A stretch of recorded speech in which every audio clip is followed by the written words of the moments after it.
న్యాయవాది కాదు, ప్రజలందరి సమస్య, అందరూ ఏకతాటిపై నిలబడాలని తెలియజేశారు. దానికి కూడా ధన్యవాదాలు తెలియజేస్తున్నాను. నెక్స్ట్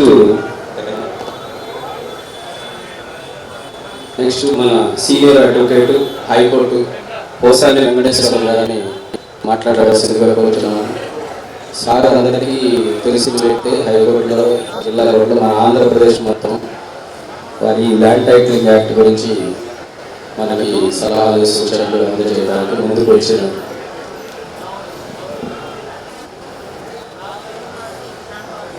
వేదికను అలంకరించిన పెద్దలు, న్యాయవాదుల మిత్రులు, బహుశా మన న్యాయవాద మిత్రులందరూ కూడా ల్యాండ్ టైటిలింగ్ యాక్ట్కు సంబంధించిన అన్ని విషయాలు చాలా బహిరంగ చర్చ జరిగింది. అయితే ఈ మధ్య కాలంలో, ప్రత్యేకంగా ఈ మధ్య కాలంలో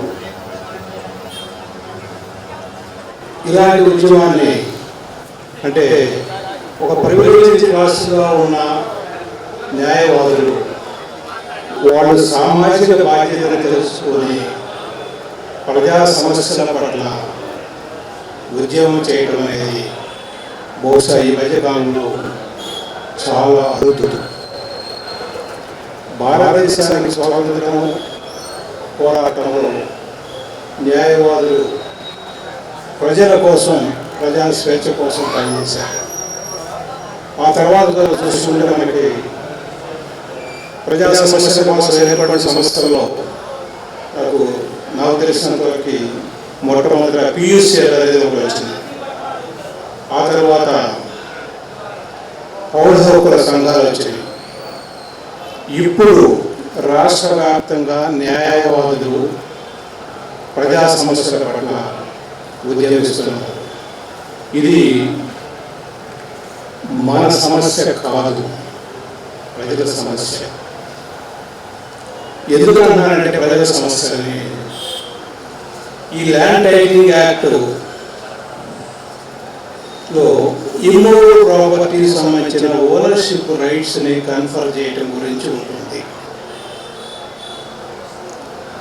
అంటే దాదాపుగా మన రాష్ట్రంలో ప్రతి కుటుంబానికి ఏదో విధంగా ఇమ్మూవబుల్ ప్రాపర్టీ లేని కుటుంబం ఉండదు. అంటే అది టెనెంట్గా కావచ్చు, లీజు హోల్డర్గా కావచ్చు, ఆక్యుపెంట్గా ఉండొచ్చు, ఓనర్గా ఉండొచ్చు. ఇన్ని కోట్ల మంది ప్రజలకు సంబంధించిన సమస్యని నువ్వు ఒక చట్టబద్ధం చేయదలుచుకున్నప్పుడు ప్రజలతో చర్చించాల్సిన బాధ్యత లేదా? అట్లానే ఈ స్టేక్ హోల్డర్స్ వాళ్ళతో చర్చించాల్సిన బాధ్యత లేదా మీకు? ఒక అర్ధరాత్రి కూర్చొని దాని బ్యూరోక్రాట్స్తో మాట్లాడుకొని ఒక ల్యాండ్ టైటిలింగ్ యాక్ట్ తీసుకొచ్చారు. ఇది కోట్లాది ప్రజలకు సంబంధించిన ఆస్తికి సంబంధించిన సమస్య. అంటే ఒక బాధ్యతయుతమైన వ్యక్తులు కొంతమంది కూర్చొని దీనిని తీసుకొచ్చారు. అయితే ఇది ప్రజల సమస్య ఎందుకు అయింది అనేది మనం ఒకసారి మాట్లాడుతున్నాం. మీకు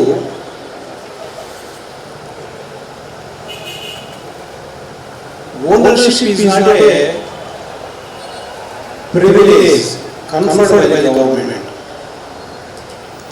Ownership is not a privilege to be conferred by the government. The government is organized to protect the ownership. The government is organized to protect the rights of the ownership. ఈ మాట నేను చెప్పలేదు, ఈ నా మాట కాదు. 2004లో ఆంధ్రప్రదేశ్ హైకోర్టులో 7 ధర్మాసనం చెప్పినప్పుడు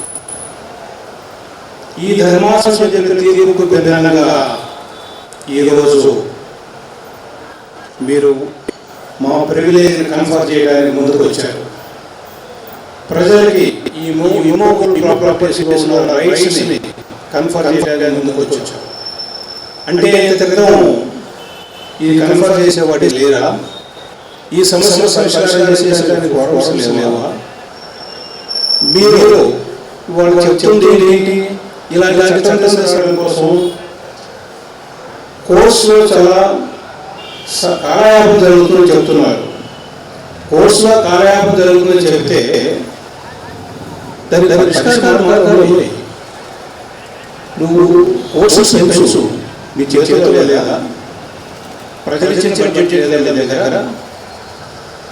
ప్రజల్లో కోర్సు కోసం న్యాయాన్ని గురించి తెలిసిన లేదు. ఇలాంటి సందర్భాలలో కోర్సులో కాలయాపన జరుగుతున్న సందర్భంలో చాలా చాలా విషయాలకి మీకు ఆల్టర్నేటివ్ ఫోరమ్స్ క్రియేట్ చేశారు. అయితే ప్రత్యేకత ఏంటంటే గతంలో క్రియేట్ చేసిన ఆల్టర్నేటివ్ ఫోరమ్స్ అన్నీ కూడా జ్యుడిషియల్ ఫోరమ్స్. ఇవాళ ప్రత్యేకంగా చూడాల్సింది ఏంటంటే these are not judicial forums, only executive forums. ఒక ఎగ్జిక్యూటివ్ ఫోరమ్స్ని, జ్యుడిషియల్ ఫోరమ్స్ని, క్వాజీ జ్యుడిషియల్ ఫోరమ్స్ని రైట్స్ డిసైడ్ చేసే పవర్స్ను కన్ఫర్ చేస్తున్నారు. ఈ యాక్ట్లో ఉన్న ప్రత్యేకత ఇది. అంటే నువ్వు ఏదైతే చేస్తున్నావో అది 7 జడ్జిలు ధర్మాసనం తీర్పునికి విధానం. దీని మీద నువ్వు చర్చించవా? అయితే ఇవాళ ఆల్టర్నేటివ్ ఫోరమ్స్ మేము డిసైడ్ చేస్తాము, మీరు మీకు అన్యాయం జరగలేదు కదా అని అడుగుతున్నారు. మనకున్న అనుభవం ప్రకారం గత 70 ఏళ్ల నుంచి కూడా ఇవాళ వెన్నుముకలు తీసేస్తున్న బ్యూరోక్రసీలో మనం ఉన్నాం. వెన్నుముక లేని బ్యూరోక్రసీలో మనం ఉన్నాం. దేవుని మీద ప్రమాణం చేసి అంతా అబద్ధమే చెప్పే సమాజంలో మనం ఇవ్వన్నాం. ఇలాంటి పరిస్థితుల్లో ఒక మనిషికి సంబంధించిన హక్కుల్ని, జీవిత హక్కుల్ని మనం ఒక ఎగ్జిక్యూటివ్ ముందు పెట్టడం అనేది ఎంతవరకు కరెక్ట్? ఇంకొక అన్యాయమైన విషయం ఏంటంటే మనకి అలైడ్ యాక్ట్స్ చాలా ఉన్నాయి, చాలా అలైడ్ యాక్ట్స్ ఉన్నాయి మనకి. వాటన్నిటిలో కూడా దాదాపుగా మీకు మోటార్ వెహికల్స్ యాక్ట్ మీకు తెలుస్తుంది, ఎండోమెంట్స్ యాక్ట్ మీకు తెలుస్తుంది. వాటిలో కూడా పీపుల్ రైట్స్ ఉన్నాయి మీకు. కానీ ట్రిబ్యునల్స్ కాన్స్టిట్యూట్ చేస్తూ అల్టిమేట్గా అప్పీలేట్ పవర్స్ అనేది హైకోర్టుకి ఇచ్చారు. కానీ ఈ టైటిల్ యాక్ట్లో కనీసం అప్పీలేట్ పవర్స్ హైకోర్టు కూడా ఇవ్వలేదు. ఓన్లీ రిజర్వ్ పవర్స్ ఇచ్చారు. అంటే మీకు అప్పీలేట్ పవర్స్ రిజర్వ్ పవర్స్ అనేది చాలా తేడా ఉంటుంది. అప్పీలేట్ పవర్స్ అనేది continuation of the original proceedings. Total మీకు అన్ని విషయాలు అంటే మీరు అక్కడ ఉన్న మెటీరియల్ ఎవిడెన్స్ వీటన్నిటిని కూడా రివ్యూ చేసి రీకన్సిడర్ చేసి రివిజన్ కోర్టుకు లేదు. కాబట్టి ఇది మన మిత్రులు చాలా విషయాలు మనం చెప్పుకున్నారు. కానీ వాటన్నింటిలో కూడా ఏంటంటే నువ్వు అసలు చర్చ పెట్టట్లేదు. చర్చ పెట్టడం ఒక చట్టం తీసుకొచ్చావు, ఆ చట్టాన్ని తీసుకొచ్చే ఒక నోటిఫికేషన్ ఇష్యూ చేసేసి దీనివల్ల ప్రస్తుతానికి దాకాన్ని అమలు జరగట్లేదు అని చెప్తున్నారు.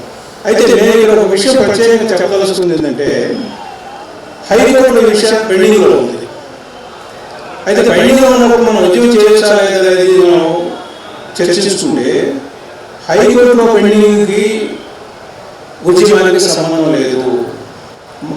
ప్రజలు చేస్తుంది ప్రజాస్వామ్యం కోసం ఉద్యమం చేస్తున్నారు. ఈ చట్టాన్ని పూర్తిగా రిపీల్ చేయండి. మీరు ఏ లెజిస్లేచర్ ద్వారా అయితే మీరు తీసుకొచ్చారో ఆ లెజిస్లేచర్ ద్వారా మీరు రిపీల్ చేయండి. జ్యుడిషియల్ ఉంటుందా లేదా, జ్యుడిషియల్ డిస్కషన్ ఉంటుందా లేదా అనేది వాళ్ళ లిమిటేషన్స్ వాళ్ళకు ఉన్నాయి. అల్టిమేట్గా లెజిస్లేచర్ ప్రజల బిల్లుల విషయం రిఫ్లెక్ట్ చేయాల్సిన బాధ్యత లెజిస్లేచర్. ఇవాళ ప్రజలకి వాళ్ళ హక్కులకు భిన్నంగా ఇవాళ లెజిస్లేచర్ ఒక తీర్మానం చేసింది. కాబట్టి ఆ తీర్మానాన్ని మనం వెనక్కి తీసుకోవాలని ప్రజల్ని అడుగుతున్నాం. ఈ హక్కు మనకు ఉంది. అది ఎట్లా చేస్తాము, ఏం చేస్తాము, ఏ ఫార్మ్ చేస్తాము, ఏ ఫార్మ్ చేస్తాము అది మనందరం కూర్చొని చర్చించుకుందాం. అయితే ఇది అంటే గత 4 సంవత్సరాలుగా నేను రాజకీయాల గురించి మాట్లాడకూడదు, ఈ ఫార్మ్ రాజకీయాల గురించి మాట్లాడకూడదు. ఎందుకంటే నేను రాజకీయ పార్టీ బాధ్యులు కూడా విధ్వంసం జరుగుతుంది. అందులో భాగం ప్రజల హక్కుల మీద, ప్రజల ఆశ హక్కుల మీద విధ్వంసం జరుగుతుంది. ఇవాళ మేము ఎన్నో కేసులు చూస్తున్నాం. అంటే ఒక ఎగ్జిక్యూటివ్ అనేది, ఒక ఆర్బిట్రేటర్ ఎక్సైజ్ పవర్ అనేది అన్లిమిటెడ్. అటువంటి అన్లిమిటెడ్ పవర్ ఉన్న ఆర్బిట్రేటర్ ఎక్సైజ్ ఒక ఎగ్జిక్యూటివ్ అథారిటీస్ లో నువ్వు రైట్స్ పెట్టబోతున్నావు. కాబట్టి చాలా సంవత్సరాల తర్వాత న్యాయవాదులు వాళ్ళకున్న సామాజిక స్పృహతోటి, సామాజిక బాధ్యతతోటి ప్రజా సమస్యలకు పరిష్కారం కోసం వాళ్ళకి కష్టాలైనా నష్టాలైనా ముందుకు వస్తున్నారు. వాళ్ళ ఉద్యమం సక్సెస్ కావాలని దానికోసం ఇక్కడ ఏ తీర్మానం తీసుకున్నా కానీ దానికి ఒక రాజకీయ పార్టీగా, దాంట్లో ఉన్న లీగల్ సెల్ ఒక ప్రతినిధిగా మా వైపు నుంచి అన్ని విధాల కోఆపరేషన్ ఉంటుంది. మీరు ఏ నిర్ణయం తీసుకున్నా కానీ ఆ నిర్ణయానికి ప్రకారం నేను కూడా మా సంస్థ ద్వారా మీకు ప్రజలతో తీసుకెళ్తానని మీకు హామీ ఇస్తున్నాను. Thank you. Thank you sir, చాలా చక్కగా చెప్పారు ఈ ల్యాండ్ టైటిలింగ్ యాక్ట్ గురించి. అలాగే ప్రజల సమస్యల పట్ల న్యాయవాద ఉద్యమం చేయడం అనేది చాలా